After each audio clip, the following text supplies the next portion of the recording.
It is such a beautiful day today. We've been so lucky the last few days because the landscape has just been shrouded in this beautiful mist. When I'm out in it, I really feel something. I feel a sense of peace, a sense of tranquility, but I find it very challenging to photograph. In the photographic world, you will regularly hear photographers saying that mist makes for fantastic conditions for landscape photography. And of course it does. But one of the beautiful things about life is the fact that we're all different. So while I can come out and I can see so much beauty in this weather, like I say, my images never quite speak to me when I photograph in these conditions. But I wanted to come out today regardless. And sometimes it's good to get out to challenge ourselves now and again. As I walked along the edge of the pond, I felt very peaceful, but initially didn't feel inspired to create images. I then spotted a gull moving in the water. This slight movement was enough for me to get my camera out and start creating.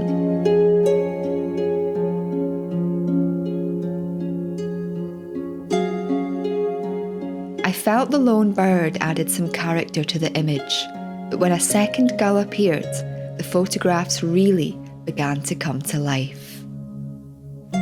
With some careful observation, each time I pressed the shutter button, the composition improved until images 3 and 4 were made. Having the birds positioned on the left of the frame and gliding into the scene creates a pleasing image. I love the balance that the trees in the background create too, with the opening at the top right revealing a strong trunk. Compositionally, I quite like this image too. I feel having a bird on each side creates balance and harmony.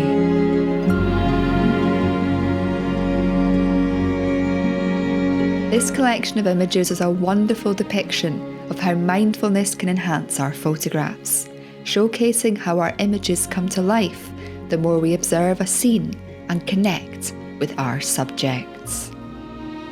I'd love to hear your thoughts on the images and the location featured in this video.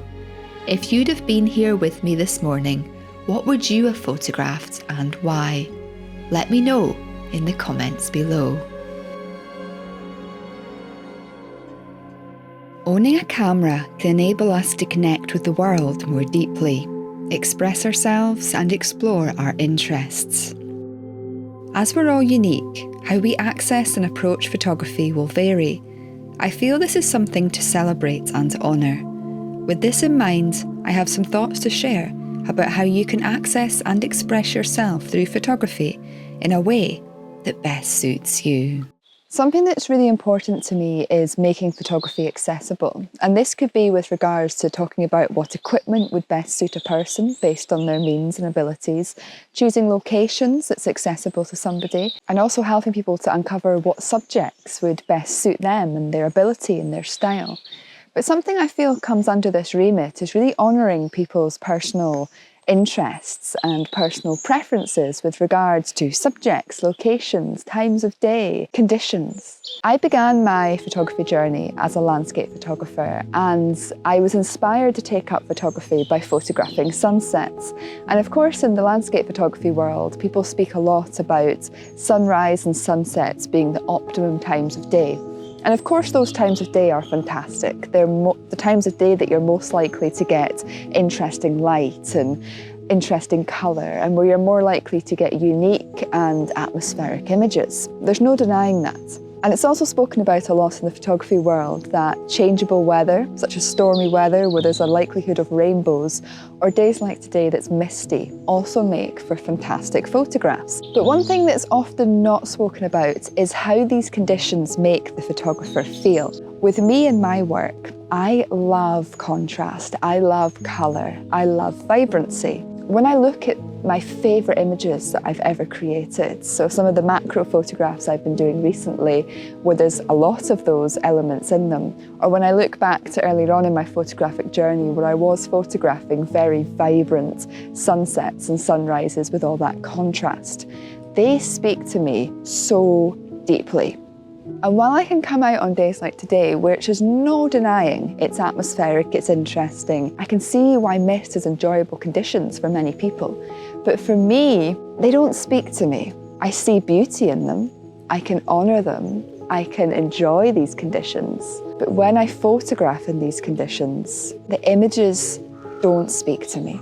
I remember when I was younger, I used to travel around Scotland, particularly in the autumn months and the spring, when you're likely to get conditions like this. And I would go out in them and I'd photograph and I'd come home and I just would be disappointed with the images, even if they were technically correct and they looked interesting.